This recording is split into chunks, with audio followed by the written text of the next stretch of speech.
அனைவருக்கும் வணக்கம். இன்னைக்கு ஒரு திரைப்பட துறையில் இருக்கக்கூடிய ரொம்ப பிரபலமானவர் ஒரு கருத்து ஒன்று சொல்லியிருக்காரு. அந்த கருத்து ஒரு வித்தியாசமான ஒரு அதிர்வு அலைகளை ஏற்படுத்துகிற விதத்தில் அவர் பேசியிருக்காரு. அவர் யாருன்னா, இந்த எனக்கு நான் சினிமா பார்க்கறது இல்லை, அதனால எனக்கு அவர் யாருன்றதே தெரியாது. இப்போ இன்னைக்கு காலையில தான் அவர் யாருன்னே பார்த்தேன். அவர் பேர் மிஷ்கின். அவர் என்ன சொல்லியிருக்காரு, கோயிலுக்கு போவாதீங்க, திரைப்படம் பார்க்க வாங்கன்றார். அவர் நிறைய புத்தகங்கள்லாம் படிக்கிற வழக்கம் உடையவர் போல இருக்கு. நிறைய ஆங்கில படங்களை பார்த்து அது மாதிரி தன்னுடைய படங்களை எடுக்கிறவர் போல இருக்கு. அதாவது அவரு ஒரு கருத்துனால பாதிக்கப்பட்டிருக்கிறார். அதனால அவர் என்ன சொல்றாருன்னா, நீங்க எங்களுக்கு தானமா கொடுங்க, எதை இந்த டிக்கெட்டுங்கள்லாம் எனக்கு தானமா கொடுத்து சினிமா பாருங்க. சினிமான்றது ஒரு கோயிலோட பெருசு அப்படின்னு சொல்லிட்டாரு. அப்புறம் வேற என்னென்னோ பேசின்னு போறாரு. அவரு மற்ற கருத்துக்கள்லாம் சொல்லிட்டு போறாரு சினிமா துறையை பற்றி. இது வெளியில வந்த உடனே இதுல இந்த கமெண்ட் போடுறாங்க. அவங்க தான் ஃபர்ஸ்ட் நம்ம பார்க்கணும், இதனால இந்த சமுதாயம் எப்படி ரியாக்ட் பண்ணுதுன்னு. இதில் ஒருத்தன் சொல்றான், சம்மந்தமே இல்லாத இருக்கக்கூடிய மாற்று சமயத்தை ஒருத்தன் இழுக்கிறான். நீ எங்களை சொல்லிட்டியே, என்னது கோயில்னா அது இந்துக்களுக்குன்னு நினச்சின்னு இருக்கிறான், அதனால கோயில் அப்படின்னு உடனே அவன் என்ன சொல்லிட்டான், நீ இந்துக்கள் மட்டும் சொல்லிட்டியே, மாற்று சமுதாயத்தை நீ சொல்லி பாரு, உன் நாக்கு இருக்குதா பாரு அப்படின்றான். ஒருத்த அதாவது என்னன்னா, அவர் சொல்றத என்னன்னே உள்ள வாங்கிக்காமலே அடிச்சு நொறுக்கிறான். ஒருத்தன் இந்த மாதிரி சொல்றான். என்ன சொல்றான், ஆமா இனிமேல் இது ஒரு ஹாட் டாபிக் ஆயிடும், இதையே பேசி பேசி சாப்பிட்றீங்கடா நீங்களா அப்படின்றான். அதுக்கு அவர் இன்னொருத்த சொல்றான், உன் தாயை பற்றி பழித்திருந்தா இந்த மாதிரி ஒரு கமெண்ட் போடுவியாடா. அவன் அந்த அளவுக்கு சொல்லியிருக்கான். அந்த ஆளு கோயிலுக்கு போகாதீங்கன்னு சொல்றான். அவனை தட்டி கேட்க துப்பு இல்லை, இப்படியே இருங்க. உடனே ஒருத்தன், இதுதான் நான் அன்னைக்கே சொன்ன இந்த திராவிட ஆட்சி. எப்பவுமே காத்துன்னு இருப்பான் கூட்டத்துல. தலைவர் அன்னிலேருந்து இவன் அப்படிதான் அப்படின்னு இவனுக்கு ஏற்கனவே ஒரு முன் விரோதம் இருக்கும். அதனால இன்னைக்கு மாட்டோன்னு எனக்கு அவனை பற்றி தெரியும். இந்த தீர்ப்பு நான் சொல்ல, அதுக்கு முன்னாடி நீ ஏன்டா சொல்றேன்னு இந்த பஞ்சாயத்துல பேசுறது. இந்த மாதிரி பல பேர் பல விதமான கருத்துக்களை சொல்லிக்கிட்டு இருக்காங்க. இதில் நம்ம எதை நினைச்சு முதல்ல நம்ம இந்த ஆய்வை தொடங்குறோம் அப்படின்னா, ஃபர்ஸ்ட் அவர் யாரு, அவர் பேக்ரவுண்ட் என்ன, அவர் எதனால இதை சொல்றாரு, அவர் சொல்றது யாருக்கு சொல்றாரு, அவர் சொல்றதுல எந்த அளவுக்கு ஒரு உண்மை இருக்குது, எந்த அளவுக்கு ஒரு பொய்மை இருக்குது அப்படின்றது தான் ஒரு விவரம் தெரிஞ்சவங்க அப்படிதான் பேசணும். ரோட்ல இருக்கக்கூடிய ஒரு யாரோ ஒருத்தர் படிப்பறிவு குறைந்தவர், மனநிலை சரி, அவர் ஏதாவது சொல்லிட்டு போறாருன்னா நம்ம விட்டுட்டு போயிடலாம். ஆனா இவங்க இந்த சினிமா துறை, நான் இதுக்கு ஒரு கமெண்ட் போட்டேன், வேற ஒண்ணுமே சொல்ல, அவரே சொல்லல, யாரையும் சொல்ல, ஒரே ஒரு கமெண்ட் ஒன்று போட்டேன். தமிழனுடைய பலம் சினிமா, தமிழனுடைய பலவீனம் சினிமா. இப்போ நம்ம சினிமா துறையில இருக்கவங்கள முதலமைச்சரா பலமுறை தேர்ந்தெடுத்துட்டோம். அதுல வந்தவங்கள அவங்களுடைய அந்த இது இருக்கு இல்லையா, விஷன் சொல்லக்கூடிய தொலைநோக்கு பார்வை, அது எந்த அளவு இருக்கு, எந்த அளவுக்கு அவங்க நாட்டை உயரில் கொண்டு போவான்றதெல்லாம் நமக்கு தெரியாது. நம்ம என்ன நினைக்கிறோன்னா, இவ்வளோ செலவு பண்ணியிருக்காருங்க, இவ்வளோ நல்லவருங்க, இவ்வளோ வல்லவருங்க, இதை பார்த்துட்டு நம்ம வந்து இந்த சினிமாவில் இருக்கக்கூடிய குணாதிசயத்தையே அவர் மேலே அழித்து வச்சு அவர் செஞ்ச செயலுக்கு அந்த நோக்கிலேயே நம்ம மார்க்கை போட்டு கொண்டாந்துருவோம். இது வந்து சக்ஸஸ் ஆகிற வரைக்கும் சரி. சக்ஸஸ் ஆகலைன்னா நம்மளால் ஏன்னு கேட்டால் நம்ம வந்து பூரா விசாரிக்காமல் தான் நம்ம செய்து கொண்டு இருக்கிறோம். இதனால வந்து பலவிதமான தொல்லைகளுக்கும் ஆட்படுறோம். அதுவும் நடக்குது. பலவிதமான தொல்லைகளை ஆட்படும். இப்போ வரலாற்றில் இருக்கக்கூடிய பெரிய பெரிய தலைவர்கள்லாம் பார்த்தீங்கன்னா எவ்வளோ பெரிய தியாகங்கள்லாம் பண்ணி கியூபாவில் இருக்கிற அந்த மாதிரி இருக்கிறவங்க இப்போ வந்து எல்லா நாட்டிலுமே எடுத்துக்கோங்க, ஒரு அந்த நாட்டோட தேசப்பிதான் இருப்பார். அந்த மக்களோட மக்களாக இருந்து பல போராட்டங்கள் பண்ணி பல சிறைகளுக்கு சென்று ஒரு கொள்கையின் அடிப்படையில் அவங்க வந்து தன்னுடைய சமுதாயத்தை நடத்திட்டு போவாங்க. நமக்கு என்ன ஒரே கொள்கைன்னா பதவியில் இருக்கணும், அவ்வளோதான். இந்தியாவை பொறுத்த வரைக்கும் ஒரே ஒரு கொள்கை சார், அதுவும் இன்னைக்கு இருக்க நிலைமை ரொம்ப அது இது பேர் என்ன சொன்னோம், அது இந்த கட்சி தாவல் சட்டம்னு ஒன்று கொண்டு வந்தான். அவன் என்ன சொன்னான்னா, ரொம்ப பேர் அதிகமாக ஒரே ஆள் வந்து 3 முறை ஒரே நாளில் 3 கட்சி மாற்றினாராம் சார் ஒருத்தர். நான் ஏற்கனவே கூட சொல்லியிருக்கேன். கயாராம்னு பேர், அவர் ஹரியானா நினைக்கிறேன். அவர் வந்து 10 மணிக்கு ஒரு கட்சி போறாரு, அங்கே டீல் போடுறாரு, ஒன்றும் அவர் எதிர்பார்த்து கிடைக்கல. அதை விட்டுட்டு 12 மணிக்கு ஒரு கட்சிக்கு போறாரு, திரும்பி டீல் போடுறாரு, அங்கே ஒன்றும் கிடைக்கல. ராத்திரி 7 மணிக்கு இன்னொரு கட்சி போயிட்டார். ஒரே நாளில் 3 கட்சி போயிருக்காரு. அதுதான் கயாராம். அதை தடுக்கணும் தான் கட்சி தாவல் வந்து. இப்போ பார்த்தீங்கன்னா கட்சியை அப்படியே ஹைஜாக் பண்ணின்னு போயிடலாம். கட்சி தாவல் தானே நீ சொன்ன, யாருக்கு சொன்ன? கட்சிக்கு சொல்லல. கட்சி தாவல் என்பது தனிநபருக்கான எம்எல்ஏ எம்பிக்கு தான் சொன்ன. நீ நாங்கள் என்ன பண்ணுறோம், கட்சியே தாவின்னு போயிடும். இந்த மகாராஷ்டிராவில் அப்படியே கட்சியே ஓட்டு சேர்த்துன்னு போயிட்டான், முடிஞ்சு போச்சு. இந்த மெயின் கட்சியில் இருக்கிறவெல்லாம் அப்படியே வாடுறான், ஒரு பேர் மொத்த கூண்டும் அந்த பறவைகள் எல்லாம் அந்த பக்கம் போய் உட்காந்துச்சு. இந்த அஜித் பவார்னு ஒருத்தர், அவரும் அப்படிதான் மொத்தமாக என்சிபி கட்சி தலைவனே விட்டு போயிட்டார். சில நேரங்கள் இதெல்லாம் நடக்கும்.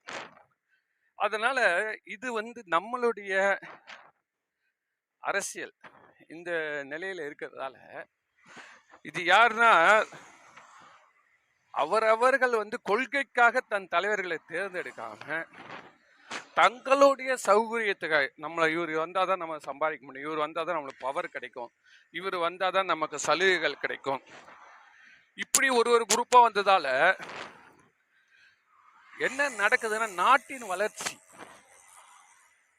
பாதிக்கப்படுது. எந்த ஒரு லாங் டேர்ம் திட்டம் வரவே வராது. இப்ப இலான் மஸ்க் வரேன்னு சொன்னவர் ஏன் வரல சார்? அவர் ஜஸ்ட் லைக் தட் வரேன்னு சொல்லிடுவானா? ஒரு ப்ரோக்ராம் பண்ணி ஒரு கம்பெனிலேருந்து ஒரு நியூஸ் புல்லட்டின் கொடுக்குறான், இந்தியாவுக்கு நான் வரப்போகிறேன், வந்து என்னுடைய கம்பெனியின் தொழிற்சாலையை ஆரம்பிக்க போகிறேன்றான். அதை அப்படியே தள்ளி வச்சிட்டான் சார். ஏன்னா இங்கே நடக்கக்கூடிய கலேபரங்கள் அவனுக்கு முதல்ல தெரியுது. இந்த நாட்டிற்கு என்று சிறந்த கொள்கைகள் எதுவுமே கிடையாது. எல்லா கொள்கையும் ஓட்டு வங்கியை வந்து மனசுல வச்சுட்டு தான் இந்த ஓட்டுக்காக என்ன வேணா செய்வோம்.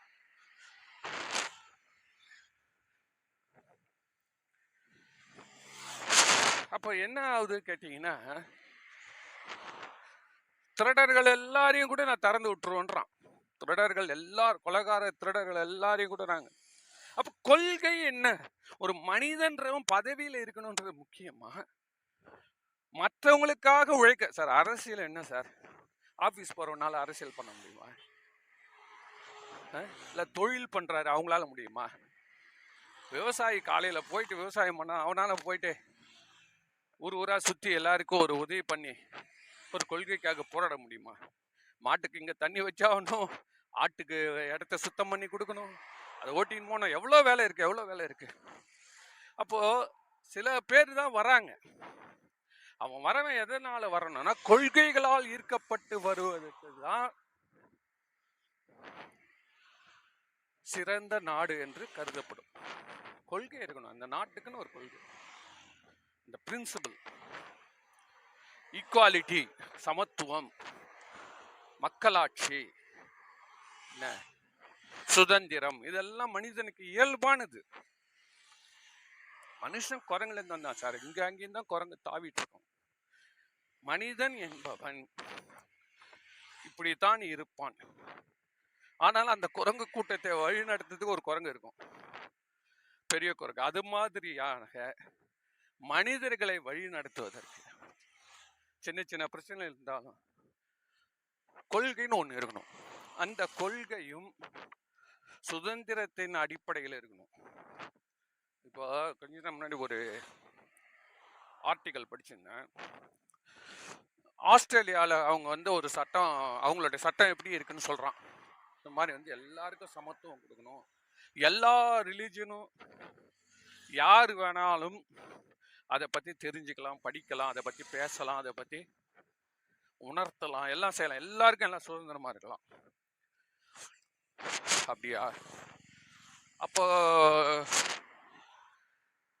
இதனால ஏதாவது தொல்லை வரதுக்கு வாய்ப்பு உண்டா? எல்லாம் சுதந்திரமா இருக்கலாம் அப்படின்னு சொன்னா, ஒருத்தர் சாமி கும்பிட்டுக்கிறாரு, அவர் பக்கத்துல போய் நின்று நீ என் சாமி இதோ கண்டுபிடிச்சேன், நீ கும்புறதெல்லாம் பேய் பிசாசு அப்படின்னு சொன்னியானா அது எந்த கணக்குல வரும்னு கேட்டான். அதுக்கு அவங்க சொல்றாங்க லிமிட்டேஷன்றான்.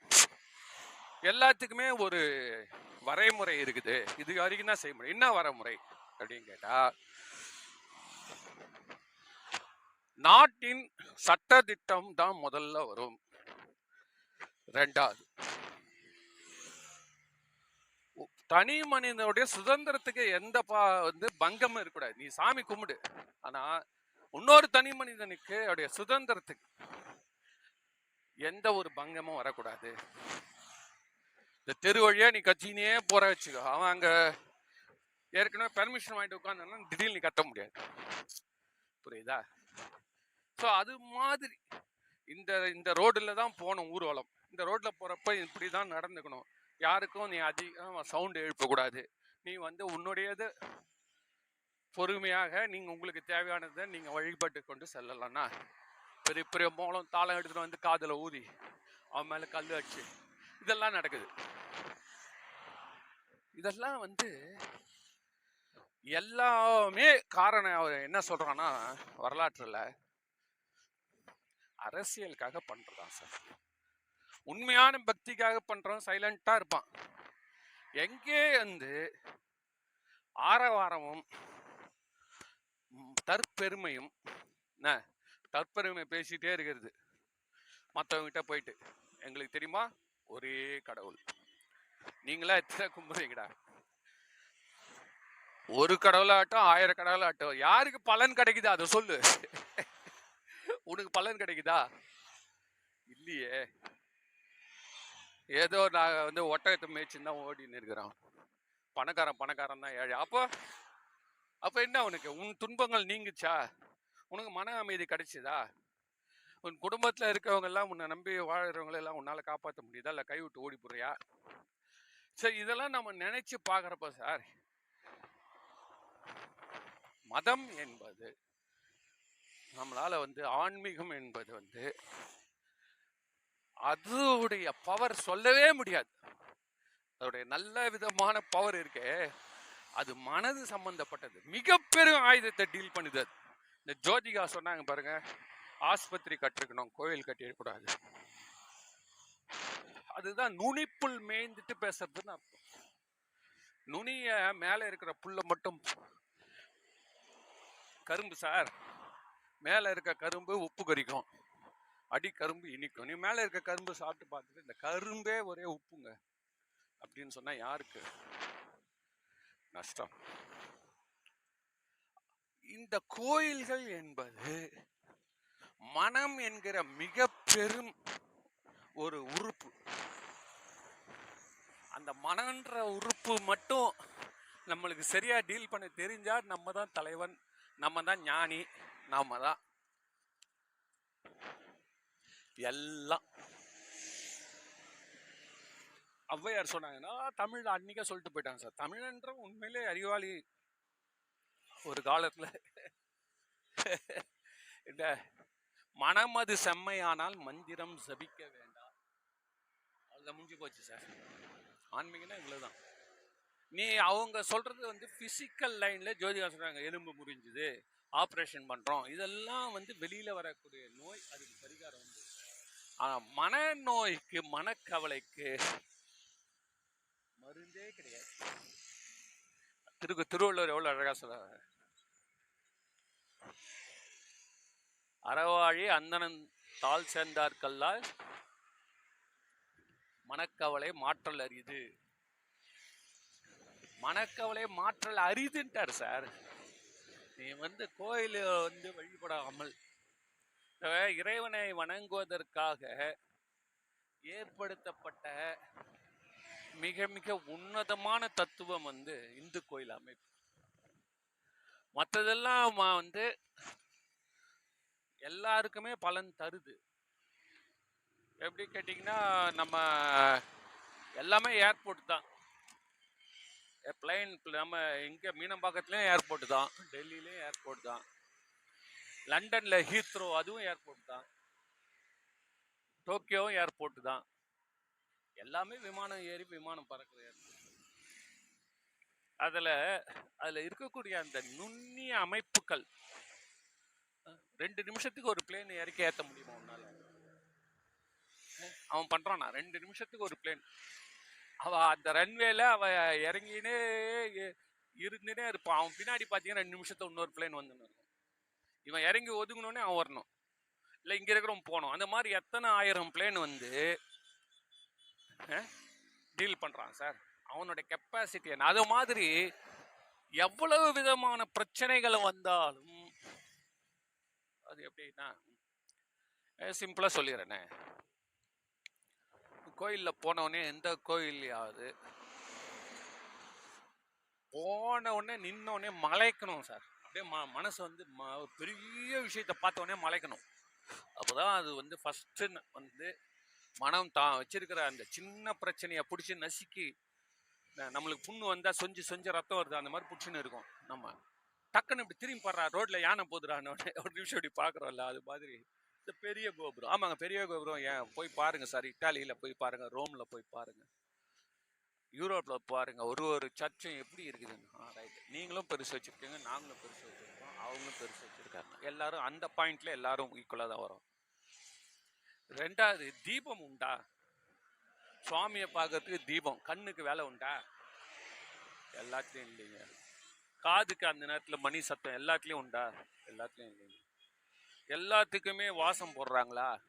எல்லாத்துலயும் இல்லை. சிலதுல உண்டு, சிலதுல இல்லைங்க. எல்லாத்துக்குமே பிரசாதம் கொடுக்குறானா? எல்லாத்துக்குமே அவன் வந்து உட்கார்ந்து பாட்டு பாட சொல்றானா, உரிமை தரானா? உண்டு, சிலது உண்டுங்க, சிலது இல்லைங்க. இப்படி பாக்குறப்போ 5 விதமான உடலில் இருக்க கருவிகளுக்கு வேலை தரக்கூடிய ஒரே சமயம், அதாவது 5 கதவும் துவாரமும் அடைக்கப்படுச்சு. புரியுதுங்களா? இப்போ ஒருத்தர் சாமி கும்பிட்டுனே இருக்காரு, திடீர்னு ஒரு பிரியாணி வாசனை வருது வச்சுக்கோங்களேன். அப்போ என்ன ஒரு எப்படி ஒரு ஆற்காடு பிரியாணி வச்சுப்போமே, ஆம்பூர் பிரியாணி, தலப்பாக்கட்டு பிரியாணி அப்படின்னு சொக்கறான், பசங்கள்லாம் சொக்கி ஆடுறான். என்னடா வேணும், உலகத்திலே சிறந்தது எதுறானா அவன் ஷவர்மா பிரியாணி அப்படிதான் சொல்றான். வேற யாருமே வந்து மோர் சாதம், சாம்பார் சாதம், குழம்பு சாதம் சொல்றது கிடையாது. தோசை, இட்லிலாம் கூட, பூரி.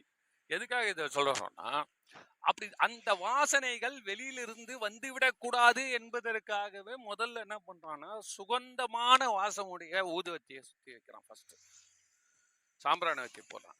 ஸோ வெளியிலேருந்து சத்தம் வரக்கூடாதுன்னா பெரிய காம்பவுண்ட் சுவர் போட்டு கோயில், வெளில இருந்து வாசனை, நம்ம நல்ல வாசனை இருக்கணும். ஓகே, அதுக்கப்புறம் ரெண்டாவது பன்னீர் வாசனை தெளிக்கிறான், சுவாமி அபிஷேகம் பண்றான், நமக்கு தான் அது வருது. நம்ம கொஞ்சம் தீர்த்தம் கொடுக்குறான், உள்ள குடிக்கிறோம், பிரசாதம் கொடுக்குறான், விபூதி கொடுக்குறான், தீபம் காட்டுறான். அப்புறம் என்ன வேணும்? காதுக்கு அருமையான மணி சத்தம். என்ன இந்த மாதிரி நீங்க பாத்தீங்கன்னா உடல் அப்படியே விழுந்து கும்பிடுறான், உடம்பெல்லாம் பரவுற மாதிரி. கோயில் தூய்மையா வச்சிருக்கு, எல்லாம் இருக்கு.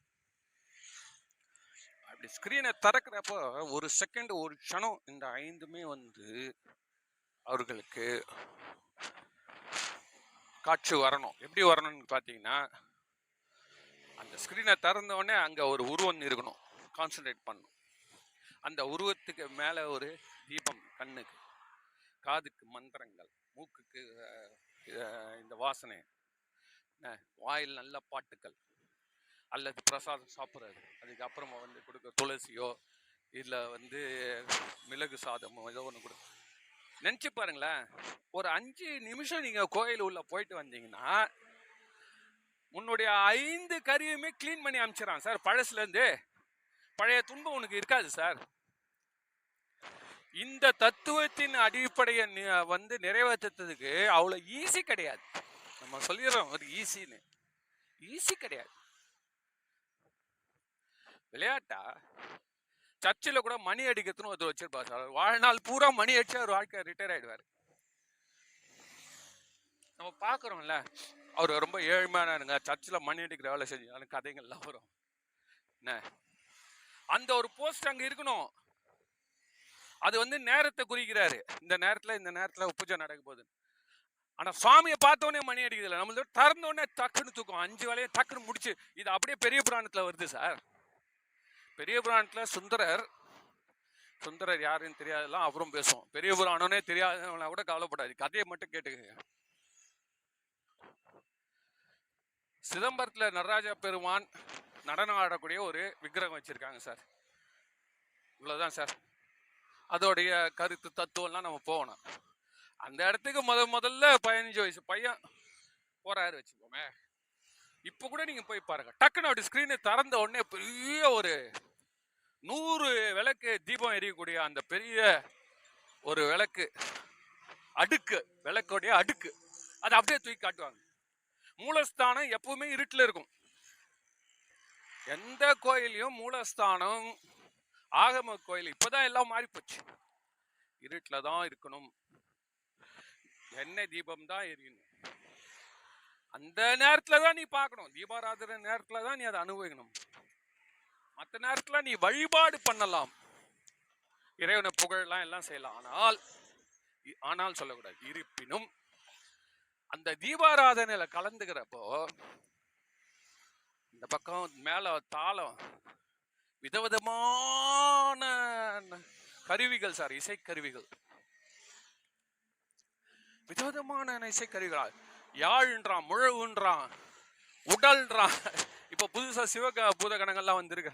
அவன் சொல்றான் உடல்ன்றான், நானும் சொல்றானுங்க சார். பசங்க அடி அடி டம்மு டம்மு டம்மு டம்மு டம்முன்னு அடிக்குது. இப்போ போனீங்கன்னா சிவன் கோயில்ல, சிவாலயத்துல எல்லாம் மேலும் நாதஸ்வரத்தெல்லாம் ஒதுக்கி வச்சிட்டான். தேவாரம் திருமுறை தூக்கி வச்சு இப்போ இந்த மாலம் தான் தூக்கின்னு போகுது. ஏன்னா மனசு அடங்குது, அடி அடி அடின்னு அடிக்கிறான்.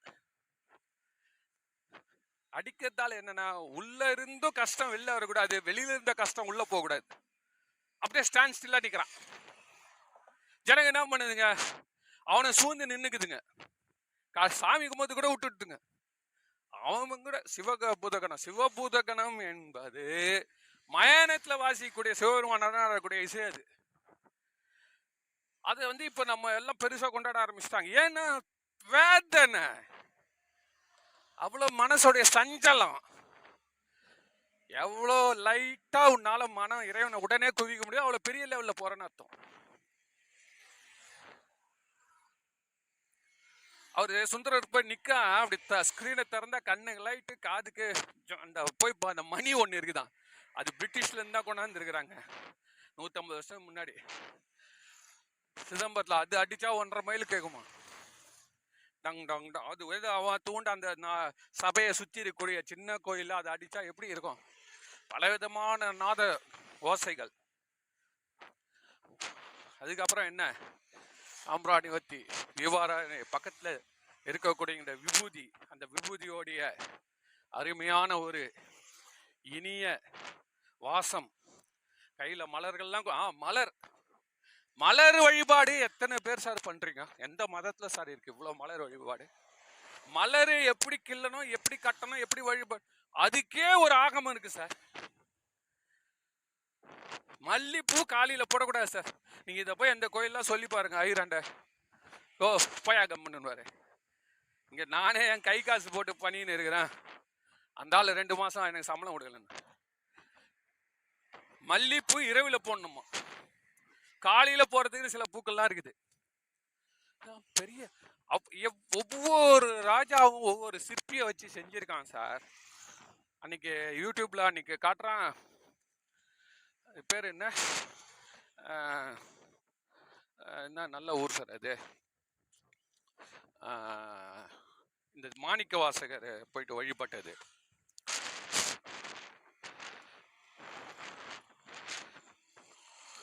கோயில்ல நாடி நரம்பெல்லாம் சிற்பம் வரைஞ்சி வச்சிருக்கான் சார்.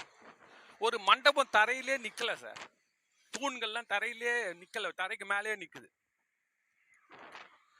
அந்த குதிரைகள்லயே அரேபிய குதிரை எப்படி இருக்குது, என்ன இட்டாலியில சைட்ல இருந்து வந்த யவன குதிரைகள் அதெல்லாம் எப்படி இருக்குது, இதெல்லாம் இது ஒண்ணு செய்யறதுக்கு ஒரு ஆள் அவன் தலைமுறை ஆயிருக்கும்.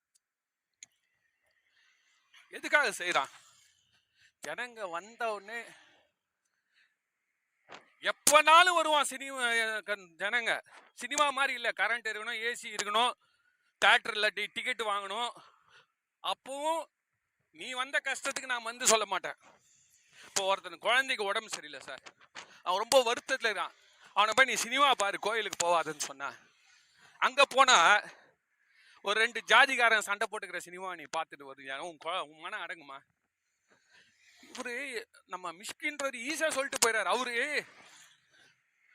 அதாவது இது என்ன கேட்டீங்கன்னா, ஒரு கருத்துல சார்ந்ததால தான் எதிர்த்து பேசக்கூட அந்த கோயிலை பத்தியான முழு ஆதி அகராதியா அவருக்கு தெரியாது. அவர் என்ன சொல்றாருன்னா, கோயிலுக்கு போனீங்கன்னா பாவம் மன்னிப்பு கேட்குறீங்க, திருப்பி பாவம் செய்றீங்க அப்படின்னு சொல்றாரு. கோயிலுக்கு போறது பாவம் மன்னிக்கு மட்டும் இல்லடா முட்டாள், புண்ணியம் சேர்ப்பதற்கும். கடுமையான வார்த்தையை பயன்படுத்திதான் மன்னிச்சிருங்க, நான் அவர்கிட்ட மன்னிப்பு கட்டுக்கிறேன். கோயில் பின்னாடி மிகப்பெரிய ஒரு தியாகம் இருக்கு. நீ ஒரு சினிமா எடுத்துக்கின்றதே உனக்கு இவ்வளவு தூரம் ஜனங்களை உன்னுடைய பக்கம் இழுத்துட்டு போடுன்னு நினைக்கிறியே, அப்போ அந்த கோயில் கட்டின மகாராஜாக்கள்லாம் இன்னைக்கு இல்ல, அந்த சிற்பிகள்லாம் இன்னைக்கு இல்ல. எதுக்கு சார் இந்த சிற்பம் செஞ்சா கடவுள் கிடைச்சிடுவானா? அவனுக்கு தெரியாது, அவனுக்கு கடவுள் கிடைக்க மாட்டான். ஆனாலும் கடவுள் தரக்கூடிய அமைதி அவனுக்கு கிடைக்கும். எப்பேற்பட்ட கஷ்டத்துல உள்ள போயிட்டு வெளியில வரப்ப என்ன சார், இல்ல நம்ம குழந்தை போயிச்சிருவான் நம்பிக்கையோட வராங்க. என்ன சார் இது? இவன் ஈஸியா சொல்லிடுறாரு, அந்த கஷ்டத்துல நான் எந்த சினிமா செலக்ட் பண்ணி எந்த தியேட்டர் போய் எங்க போய் ஃப்ரீயா பார்க்க முடியுமா? இந்த குழந்தைய கஷ்டத்தை நீக்கக்கூடிய படம் எனக்கு வேணும், அது எந்த தியேட்டர்ல வேணும், அந்த தியேட்டர்ல நீ சொல்றபடி நான் போய் உட்கார்றேன், ஆனா ஃப்ரீயா கொடுக்கணும். அது மட்டும் இல்ல, நீ சாப்பாடு போட்டு எனக்கு அனுப்பணும். இது கோயில் பண்ணுது சார். கோயில் போங்க, அவன் பிரசாதம் கொடுத்து அனுப்புறான், போய் பாருங்க, ஒரு பிரதோஷத்துக்கு அவன் வாரி வாரி கொடுக்குறான். அதனால என்ன சொல்றது, யானைக்கும் பூனைக்கும்ன்ற மாதிரி, புலிக்கும் பூனைக்கும்ன்ற மாதிரி அவ்வளோ பெரிய வேறுபாடு உள்ள 2 விஷயங்களை, அவ்வளோ பெரிய தியாகங்கள் சார். நீ துட்டுக்கு வேலை செஞ்சுட்டு வந்து நீ கத்துற, நீ இப்ப இவ்வளவு தூரம் செய்யறதுக்கு காரணம் என்ன? உன்னுடைய புகழ் வரணும்ன்றது. இந்த புகழ் வரணும். சினிமாக்காரங்க பணம் இல்லை சார், ஃப்ரீயா எடுங்க சார் பணம். நீ எங்கன்னா போயிட்டு மரம் வெட்டி வித்து காசு சம்பாதிச்சு வந்து உன் படத்தை ஃப்ரீயா போடு. அதுவும் நினைச்சப்பெல்லாம் நாங்க நினைச்சப்ப 30,000 கோயில் இருக்குது தமிழ்நாட்டு, 30,000 தியேட்டர் இருக்குதா? 30,000 தியேட்டர்ல நீ ஃப்ரீயா வை படம், நாங்க கேட்கிற படம் ஓடணும்.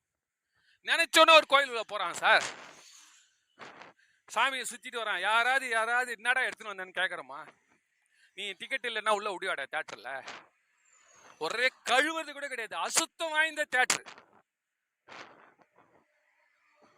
எத்தனை விகாரங்கள்லாம் நடக்குது தியேட்டர்ல. அதுவும் இதுவும் எப்படி சார் ஒன்று ஆயிடும்? சரி, இது பேரு தான் சார் கருத்து திணிப்பு. அந்த இப்ப நான் அந்த ஆஸ்திரேலியா கதை சொல்றேன் பாருங்க. ஒரு நாடு வந்து எந்த அளவிற்கு தனி மனிதனுடைய பேச்சு உரிமை அலோ பண்றப்போ, அதே நேரத்துல கட்டுப்பாடுகளையும் அது வைக்குது சார். எல்லா சுதந்திரம் கொடுக்குறாங்க சார் ஆஸ்திரேலியாவில். இப்ப நம்மளாம் கூட போய் கோயில் கட்டுறாமே நம்ம ஆளுங்களா, எப்படி கட்டுறான்? ஆஸ்திரேலியாவில் சிட்டிசன்ஷிப் வாங்குறதுன்றது அவ்வளோ ஈஸி கிடையாது சார். ஆனால் பார்த்தீங்கன்னா ஆஸ்திரேலியாவில் நாங்கள் முருகர் கோயில் கட்டணுன்றோம். எப்படா கட்ட விட்டா? இருக்குது, சுதந்திரம் கொடுக்குறான். ஆனாலும் ஒரு லிமிட்டுக்குள்ள வச்சுக்கிறேன். என்ன பண்ணான்னு தெரியுமா?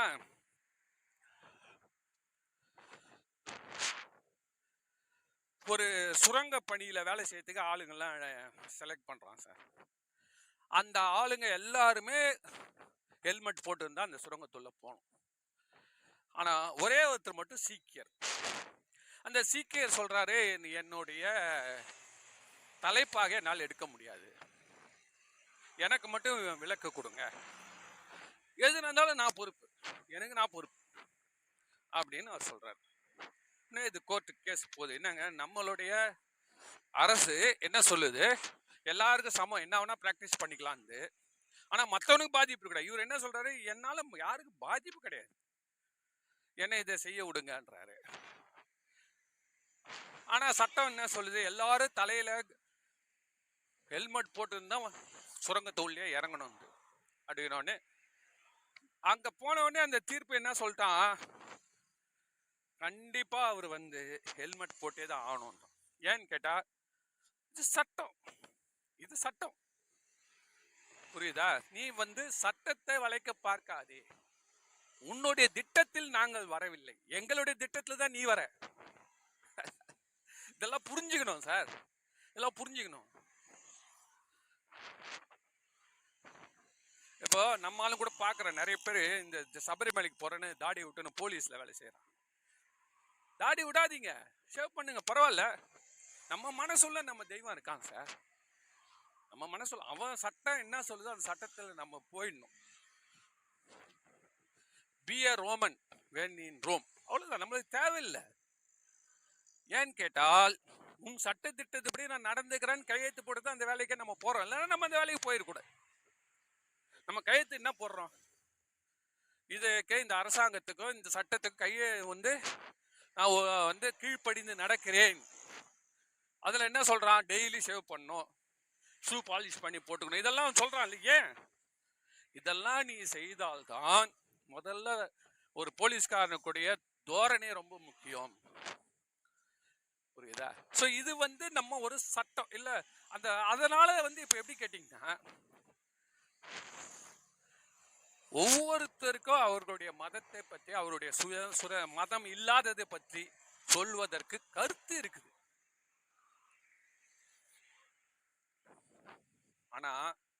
ஆனால் முதல்ல சொன்னது போயிடும் அர்த்தம். அப்படி சொல்ல, இருப்பினும் நீ சொல்லு, அவங்களுக்கு மற்றவங்களுக்கு டிஸ்டர்ப் பண்ணக்கூடாது. உன் கருத்து நிச்சயமா வரவேற்கப்படுது, எல்லா கருத்துக்களுமே வரவேற்கப்படுகின்றன. அந்த கருத்துக்களை தீர தீர தீர ஆராய்ச்சி செய்தால்தான் அந்த சமுதாயம் முன்னேறும். இதுல எந்த சந்தேகமே இல்லையே. அந்த கருத்துக்களை திணிக்கும் பொழுது, கருத்துக்களை திணிக்கும்ன்றதே ரொம்ப எக்ஸ்ட்ரீம், அவ்வளவு தூரம் கூட இல்ல. பரப்பும் போதே மற்றவங்களுக்கு உடைய சுதந்திரத்தை அல்லது அவர்களுடைய உரிமையை பாதிக்க கூடாது. நம்ம எல்லாரும் மனிதர்கள் தான் சார், எல்லோரும் மனிதர்கள். நம்ம எல்லாருக்கும் அன்பு உண்டு, குடும்பத்து மேல பாசம் உண்டு, எல்லாமே இருக்கு. நம்ம முதல்ல மனிதர்கள். ரோட்ல யாராவது விழுந்துட்டா ஃபர்ஸ்ட் ஓடுறோம் இல்ல. அதனால இந்த கருத்துக்களை நான் முதல்ல சொன்ன பாருங்க, கொள்கைகள் நமக்குன்னு, நம்ம மதம்னா நம்ம சார்ந்த கொள்கை தானே அது. அந்த கொள்கைகளை ஏற்றுக்கொள்ளும் பொழுது நம்ம மற்றவங்களுடைய கொள்கையும் மட்டமா பேசக்கூடாது.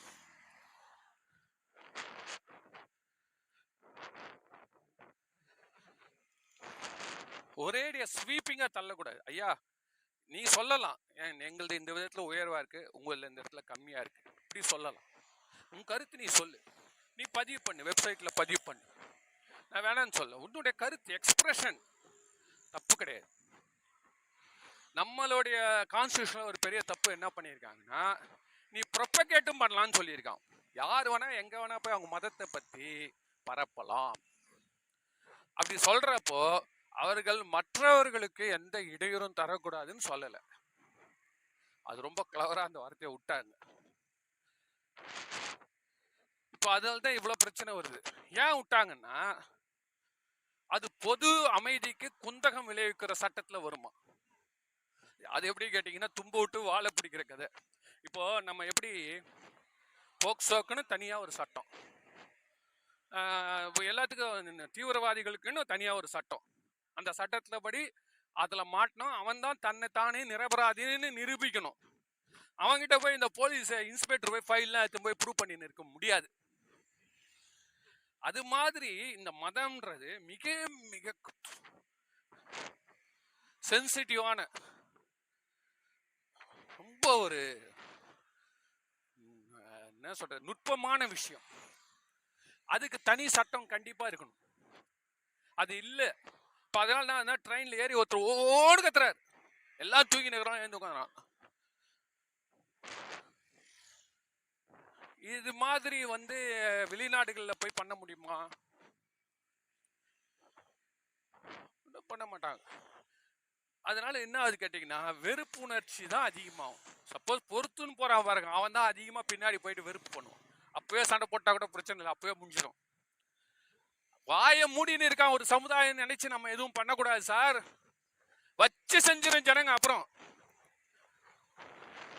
நிஜமா சொல்றேன், இந்த மாதிரி ஒரு கூட்டத்துல உள்ள பூந்து குறுக்கு சால் ஓட்டுறான் பாருங்க, அது எல்லாம் ஜனங்க பார்த்துக்கினே இருப்பாங்க. ஒரு நேரம் பார்த்து திருப்பி அடிச்சு விட்டுருவான். அதனாலதான் இந்த ஜெனோசைடுன்னு ஒரு இனம் மற்ற இனத்தை அழிக்குது. ஏன்னா ஆரம்பத்துல இருந்தே கம்முன்னு இருப்பான், இவன் என்னடா இவன் இப்படி கத்தின்னு போறானேன்னு, திடீர்னு ஒரு நாள் வெடிச்சிடும். புரியுதா? அதனால முளையிலே நம்ம கிள்ளப்பட வேண்டியது எதுன்னு கேட்டீங்கன்னா, முளையிலே கிள்ளப்பட வேண்டியவை உரிமை மீறல். இவர் பேசியிருக்காருல்ல, இது மிகப்பெரிய ஒரு உரிமை மீறல்.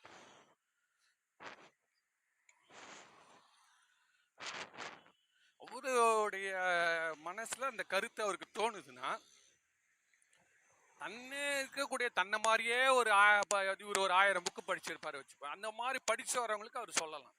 எல்லா மக்களுக்கும் எப்படி பொருந்தும்? அதனால இதெல்லாம் நம்ம ஆராய்ச்சி செய்து நல்லதை எடுத்துன்னு கெட்டதை தூக்கி போட்டுருவோம். நன்றி.